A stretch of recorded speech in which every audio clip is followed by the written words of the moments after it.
Hi மக்களே, welcome to finance படி. நான் உங்க தீனா. இன்னைக்கு நம்ம எதை பத்தி பார்க்க போறோம் அப்படின்னா, ஸோ உங்ககிட்ட ஒரு 1,00,000 இருக்குன்னு இமேஜின் பண்ணிக்கோங்க, ஓகேவா? ஸோ அந்த 1,00,000 கொண்டு போய் எஃப்டில போடலாமா இல்ல டெஃப்ட் மியூச்சுவல் ஃபண்ட் அப்படிங்கிற ஏதாவது ஒரு இதுல போடலாமா அப்படின்னு சொல்லிட்டு யோசிச்சுட்டு இருக்கீங்க அப்படின்னா, ஸோ நான் உங்களுக்கு சொல்றேன். ஸோ எதுல போட்டு வச்சா சேஃபா இருக்கும், அதுக்கப்புறம் எதுல போட்டா நமக்கு ப்ராஃபிட்லாம் கிடைக்கும், அது மாதிரி நீங்க திங்க் பண்ணிட்டு இருக்கீங்க அப்படின்னா, ஸோ இந்த வீடியோல உங்களுக்கு நான் கிளியர் கட்டா சொல்லித்தரேன். ஸோ எதுல போட்டா நமக்கு வந்து பெஸ்டா இருக்கும் அப்படின்னு சொல்லிட்டு. ஸோ அதனால வீடியோ ஸ்கிப் பண்ணா ஃபுல்லா பாருங்க. ஸோ அதுக்கு முன்னாடி நிறைய ஃபினான்ஸ் வீடியோ பார்க்கணும் அப்படின்னு ஆசைப்பட்டீங்கன்னா ஃபாலோ பண்ணிட்டு லைக் பண்ணிட்டு சேவ் பண்ணி வச்சுக்கோங்க. ஸோ யூடியூப்ல மறக்காம சப்ஸ்கிரைப் பண்ணிட்டு கூட கிரியேட்டர் பிள்ளைங்கன்னா ஆள் கொடுத்து வைங்க ப்ரோ. அப்பதான் நான் அப்புறம் நிறைய வீடியோ வரும். அண்ட் கமெண்ட்ல கீழே பார்த்தீங்கன்னா வந்து ஹைப்புன்னு சொல்லிட்டு புதுசாக ஒரு மேட்டர் வந்திருக்கு, அதை கொடுத்து வச்சீங்கன்னா எனக்கு கொஞ்சம் பெஸ்ட்டாக இருக்கும், ஓகேவா? ஸோ அதனால அதை மட்டும் கொஞ்சம் கொடுத்துருங்க.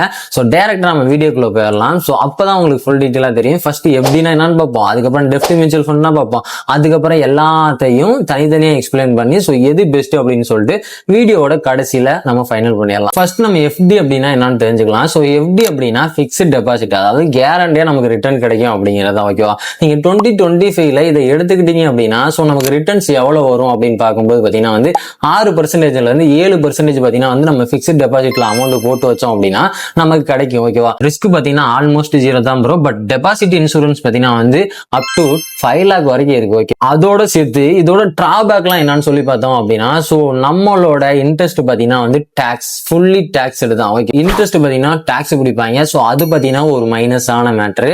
இன்னும் டீட்டெயிலாக நான் உங்களுக்கு எக்ஸாம்பிளோட சொல்லணும் அப்படின்னா, ஸோ 1,00,000 உங்க கையில இருக்கு. அந்த 1,00,000 நீங்க கொண்டு போய் எஃப்டில போடுறீங்க அப்படின்னா ஸோ அது கிட்டத்தட்ட இயர்லி நமக்கு 7% இன்ட்ரெஸ்ட் வேற, அதாவது பாத்தீங்கன்னா 7,000 கொடுக்குது அப்படின்னு வச்சுக்கிட்டோம் அப்படின்னா ஒரு 5 வருஷத்துக்கு அப்புறம் ஸோ நம்ம கால்குலேட் பண்ணி பார்த்தோம் அப்படின்னா 1.4 lakh நமக்கு வந்து ரிட்டர்ன்ஸா கிடைக்கும், ஓகேவா? ஸோ இதுதான் பாத்தீங்கன்னா வந்து எஃப்டியோட கான்செப்ட். ஸோ அப்படியே நம்ம வந்து டெஃப்ட் மியூச்சுவல் ஃபண்டுக்கு போயிட்டோம் அப்படின்னா ஸோ இதுல என்ன கான்செப்ட் அப்படின்னா, நம்ம இன்வெஸ்ட் பண்றது பாத்தீங்கன்னா வந்து கவர்மெண்ட் ஃபண்ட், அதுக்கப்புறம் பாத்தீங்கன்னா வந்து கார்பரேட் ஃபண்ட் அப்படின்னு இருக்கு. ஸோ அதுல தான் நம்ம வந்து இன்வெஸ்டே பண்ணுவோம், ஓகேவா? அதுல பாத்தீங்கன்னா வந்து ஆவரேஜா ரிட்டர்ன்ஸ் நமக்கு எப்படி கிடைக்கும் அப்படின்னா ஸோ 9%ல இருந்து கிட்டத்தட்ட 13% வரைக்கும் நமக்கு பாத்தீங்கன்னா வந்து ரிட்டர்ன்ஸ் இதுல இருந்து கிடைக்கும். ஸோ இது பாத்தீங்கன்னா வந்து கொஞ்சம் ஹையர் தான் பாத்தீங்கன்னா வந்து எஃப்டியோட ஹை தான், ஓகேவா?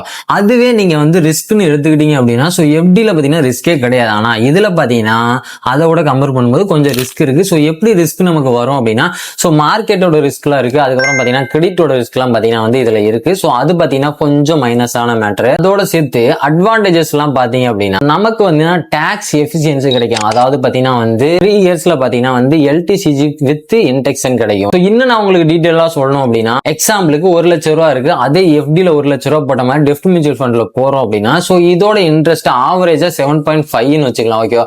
ஸோ 7.5 வச்சுக்கிட்டோம் அப்படின்னா ஸோ நமக்கு ஒரு 5 இயர்ஸ்ல ரிட்டர்ன்ஸ் எவ்வளவு வரும் அப்படின்னா 1,44,000, அதாவது பாத்தீங்கன்னா 1,44,000 பாத்தீங்கன்னா நமக்கு வந்து கிடைக்கும் ரிட்டர்ன்ஸா, ஓகேவா? ஸோ இது பாத்தீங்கன்னா எஃப்டியோட நமக்கு வந்து கொஞ்சம் அதிகமா கிடைக்கும். ஸோ அது மட்டும் இல்லாம டாக்ஸும் பாத்தீங்கன்னா வந்து இதுல பெஸ்ட் பெனிஃபிட்டா கிடைக்கும். ஸோ டாக்ஸ் பெனிஃபிட்டும் இதுல கிடைக்கும். ஸோ அதுதான் பிளஸ் மேட்டர். இதை நான் உங்களுக்கு சிம்பிளா உங்களுக்கு புரியுற மாதிரி சொல்லணும் அப்படின்னா ஸோ எஃப்டினா பாத்தீங்கன்னா வந்து கேரண்டி ரிட்டர்ன் கிடைக்கும். பட் பாத்தீங்கன்னா வந்து அந்த இன்ட்ரெஸ்ட்டுக்கு நமக்கு டாக்ஸபிள், ஓகேவா?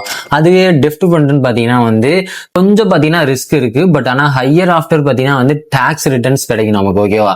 ஸோ அதோட பாத்தீங்கன்னா லிக்விடிட்டி, அதாவது பாத்தீங்கன்னா வந்து நம்ம எஃப்டியை வந்து வித்ரா பண்றோம் அப்படின்னா நமக்கு பெனால்ட்டி எல்லாம் போடுவாங்க. பட் ஆனா இதை வந்து நம்ம வந்து எனி டைம் வேணாலும் கிளைம் பண்ணிக்கலாம். ஸோ டெஃப்ட் ஃபண்டை வந்து எப்போ வேணாலும் எடுத்துக்கலாம், எந்த ஒரு ப்ராப்ளமே கிடையாது, ஓகேவா?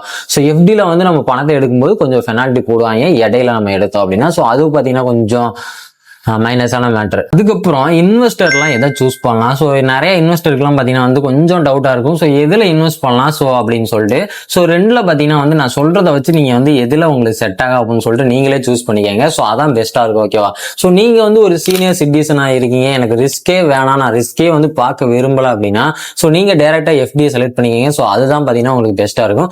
பட் நீங்கள் வந்து ஒரு யங்கர்ஸாக இருக்கீங்க, அதாவது பார்த்தீங்கன்னா வந்து என்னைய மாதிரி ஒரு யங்ஸ்டராக இருக்கீங்க அப்படின்னா ஸோ உங்களுக்கு அதுக்கப்புறம் நீங்க வந்து ஒரு டாக்ஸ் எல்லாம் பிளான் பண்ணிட்டு இருக்கீங்க அப்படின்னா ஸோ உங்களுக்கு எல்லாம் எது பெஸ்டா இருக்கும் அப்படின்னா ஸோ எனக்கு தெரிஞ்சு டெஃப்ட் மியூச்சுவல் ஃபண்ட் தான் பெஸ்ட், ஓகேவா? ஸோ அதனால நீங்க வந்து அதையே சூஸ் பண்ணுங்க, அதுதான் பெட்டர், நமக்கு வந்து growth தரும், ஓகேவா? ஸோ அதுக்கப்புறம் எமர்ஜென்சி கார்ப்ஸ்ன்னு பாத்தீங்கன்னா வந்து நீங்களே ஸ்பிளிட் பண்ணி வச்சிருங்க. அதாவது பாத்தீங்கன்னா எஃப்டில கொஞ்சம், அதுக்கப்புறம் லிக்விட் ஃபண்ட்ஸ்ல கொஞ்சம், அது மாதிரி பாத்தீங்கன்னா வந்து ஸ்பிளிட் பண்ணிக்கங்க. ஸோ அது பாத்தீங்கன்னா கொஞ்சம் பெட்டரா இருக்கும், ஓகேவா? ஸோ நீங்களாம் இப்படி எல்லாம் கரெக்டா சூஸ் பண்ணி இன்வெஸ்ட் பண்ணீங்க அப்படின்னா ஸோ எந்த ஒரு ரிஸ்க்குமே இல்லாம அழகா நமக்கு தேவையான growth நம்ம பார்த்துட்டு போக முடியும். ஸோ உங்களுக்கு எது செட் ஆகுமோ அதுக்கேற்ற மாதிரி நீங்க சூஸ் பண்ணி இன்வெஸ்ட் பண்ணுங்க ப்ரோ, அதுதான் பெட்டர். ஸோ ஃபைனலா 2025ல நான் என்ன சொல்லுவேன் அப்படின்னா, ஸோ நீங்க 2025ல எஃப்டியை சூஸ் பண்ணீங்க அப்படின்னா அது வந்து பாத்தீங்கன்னா ஒரு பக்காவான சேஃப் சைடு. அதே நீங்க வந்து டெஃப்ட் ஃபண்டை வந்து சூஸ் பண்ணீங்க அப்படின்னா அதுதான் பாத்தீங்கன்னா வந்து ஸ்மார்ட்டான திங்க் அப்படின்னு சொல்லிட்டு நான் சொல்லுவேன். ஓகேவா? ஸோ நீங்க ரெண்டையுமே மிக்ஸ் பண்ணி, அதாவது 50% எஃப்ட்லயே இன்னும் 50% டெஃப்ட் ஃபண்ட்லயே வச்சிருந்தீங்க அப்படின்னா ஸோ நீங்க தான் வந்து ஒரு பெஸ்ட் ஸ்மார்ட்டான இன்வெஸ்டர் அப்படின்னு சொல்லிட்டு நான் சொல்லுவேன். ஏன்னா போத் ரெண்டையுமே கரெக்டா மெயின்டைன் பண்ணிக்கங்க. ஸோ அதுதான் பாத்தீங்கன்னா வந்து பெஸ்டா இருக்கும். அதுக்கப்புறம் உங்களுக்கு வந்து எஃப்டி பிடிச்சிருக்கா இல்ல வந்து டெஃப்ட் மியூச்சுவல் ஃபண்ட் பிடிச்சிருக்கா அப்படின்னு சொல்லிட்டு நீங்களே கமெண்ட்ல சொல்லுங்க. ஸோ உங்களுக்கு என்ன அப்படின்னு சொல்லிட்டு. ஓகே, ஸோ அதுக்கப்புறம் வீடியோ பிடிச்சிருந்தா லைக் பண்ணுங்க, மறக்காம சப்ஸ்கிரைப் பண்ணிக்கங்க. நிறைய ஃபினான்ஸ் வீடியோ பார்க்க தொடர்ந்து ஃபாலோ பண்ணிக்கங்க. ஸோ அப்பதான் நான் போற நிறைய வீடியோ பிடிக்கும். ஸோ கமெண்ட் கீழே ஹைப்னு ஒரு மேட்டர் இருக்கு, அதையும் கொடுத்துட்டீங்கன்னா கொஞ்சம் பெனிஃபிட்டா இருக்கும். ஸோ அடுத்த வீடியோல பாக்குறேன். டாடா பாய்.